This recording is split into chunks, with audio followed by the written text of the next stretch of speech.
So one of our first goals with the unit circle, or just when you talk about the unit circle in general, you're talking about the unit circle with all of these key points filled in. So a beneficial thing is to actually know what all of these things are. And I don't have a very good memory for actually memorizing things. I need tricks and things like that. I can't just remember numbers. So since we know there's all sorts of symmetry involved with the unit circle, let's just look at quadrant 1, the upper right part, and look at that a little bit more in depth and try to relate it to something that you hopefully know. So here's just that upper right part of the unit circle. And if you'll see, I have drawn in all of these triangles.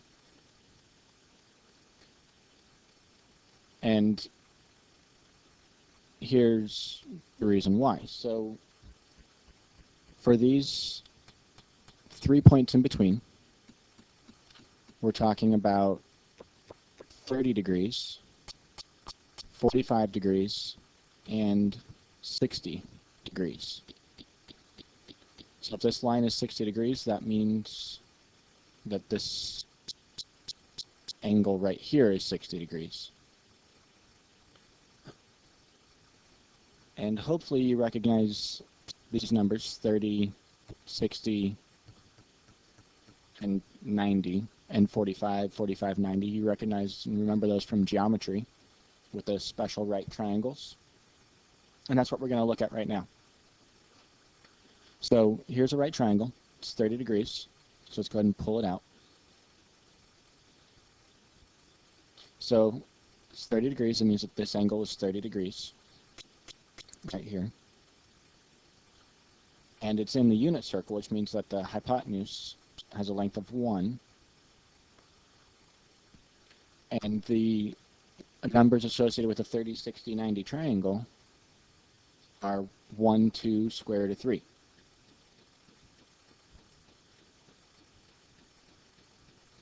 Now, normally that's 1, 2, square root of 3.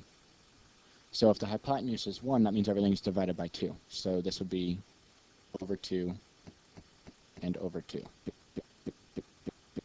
So it's really 1/2 square root of 3 over 2, and 1 are the side lengths. And then if you think about that back in the unit circle, in the coordinates, that means that we're going to the right, square root of 3 over 2, and up 1/2, which means our y value is 1/2, and our x coordinate, our x value, is square root of 3 over 2.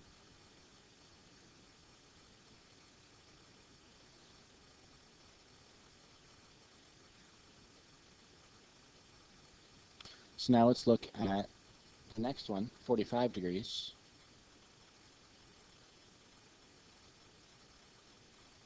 Let's pull that out. That's a right angle.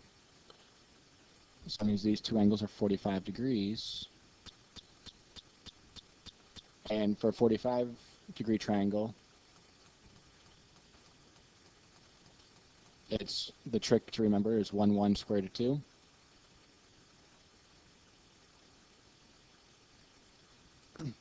But we know that this is in the unit circle, so this length is really 1.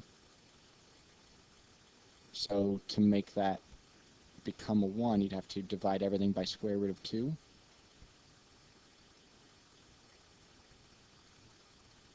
And we're not supposed to have square roots on the bottom, so multiply by square root of 2 over square root of 2, which makes the denominator, when we rationalize it, it becomes 2, and it's a square root of 2 on top. Same thing would happen for the other side. Since it's a 45, 45, 90 triangle, the two sides are the same. It's isosceles. So that means that our x and y values are the same. We go square root of 2 over 2 to the right, so that's our x value. And square root of 2 over 2 is also how much we go up, our y value. And now we have our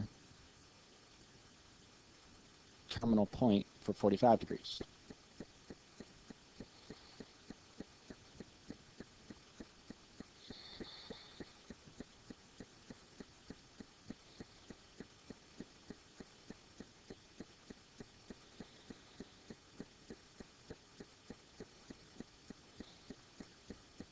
So now let's look at this point, which is 60 degrees. So let's pull out our triangle. 60 degrees means that from here around is 60 degrees, so that means to finish it off it would be 30-degree angle right here, 60 there, and then that would be our 90. So really that's the same as what we had at our 30-degree spot, it's just our numbers are going to be flipped. Because the short side before was 1/2. It'll still be 1/2. The math doesn't change. It's just now that's our x-coordinate. And the long side of that triangle was square root of 3 over 2, which doesn't change except now that that's our y-coordinate. And we already know that this is 1, 0 and 0, 1. So now we have everything in the first quadrant for our unit circle.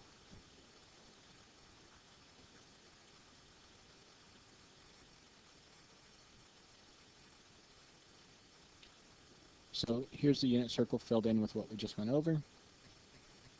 We know that if you start here, you'll have traveled nowhere, or could have gone around the full circle 2 pi. It's also 0 degrees, or you could say 360 degrees around the full circle. We know up to here, from before, we said that that's pi over 2. So if we just do a little bit of math here, we can kind of figure this out. 45 degrees would be halfway to that, so that means this is going to be half of pi over 2, or pi over 4. 30 degrees would be 1/3 of the way to there, so 1/3 of pi over 2 would be pi over 6. And 60 degrees is double that much, which means it would be 2 pi over 6, or just pi over 3. Now from everything we talked about before, unit circle is symmetric, which means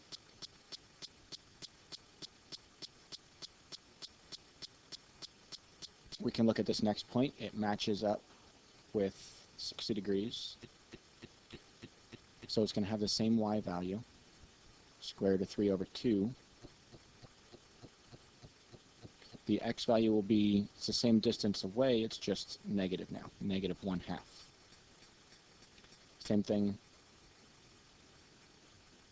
down here. The y values match up, so it'll be square root of 2 over 2. The x value will just be negative square root of 2 over 2. Same thing here. It matches up, so the y value will still be 1/2. The x value will just be negative square root of 3 over 2.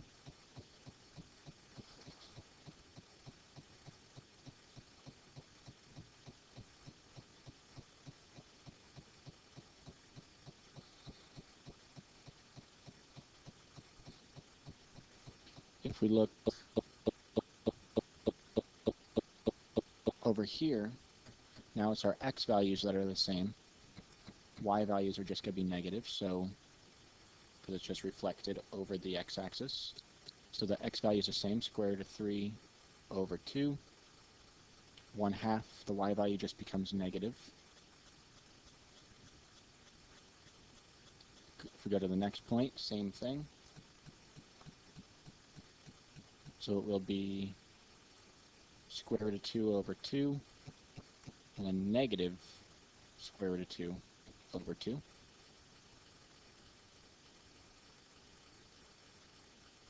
And at this point, same thing, 1/2, but our y value is now negative square root of 3 over 2.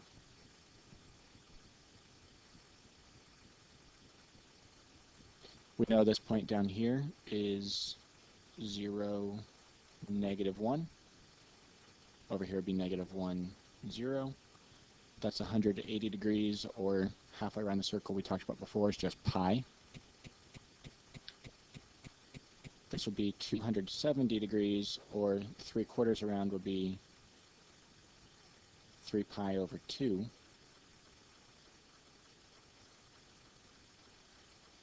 We can do the same sort of addition to figure out all of these. This is 90 plus 30 is 120.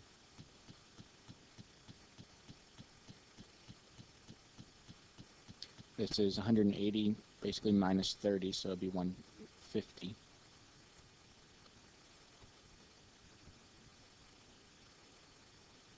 And in between, this is 135 degrees. This would be 210 degrees, adding 30, or you add 45 onto the 180 to get 225. You could subtract 30 over here to get 240.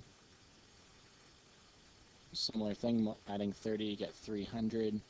This would then be 330, and this is right in between at 315 degrees. To fill in our terminal points down here, just remember it's always they're going to have the same y value as its counterpart in quadrant 4 and the same x value as quadrant 2. So this one will be -1/2 negative square root of 3 over 2. This one will be negative square root of 2 over 2, negative square root of 2 over 2. And this one, negative square root of 3 over 2, and -1/2.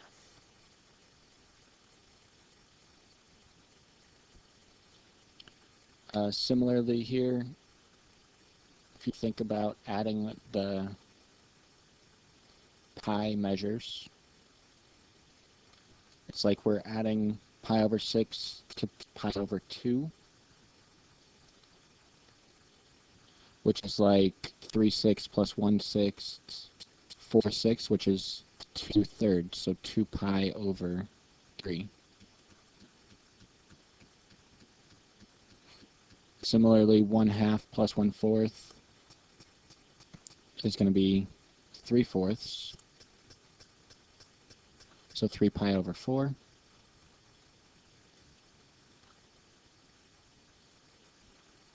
And over here, it's just 1/6 less, so 1/6 less than 1 would be 5/6.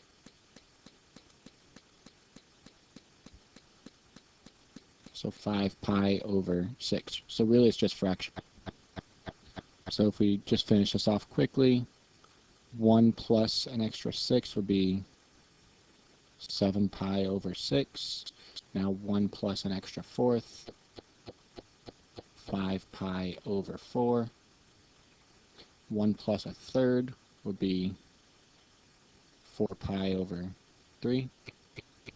And then for the last part, we can think about subtracting. 1/6 from 2 pi would be 11/6. Subtract a 4th would be, subtract a 4th from 2 would be 8/4 minus 1/4 is 7/4. So 7 pi over 4. Now subtract a 3rd. So that would be 6/3 minus 1/3 is 5/3. 5 pi over 3. And there's our completed unit circle.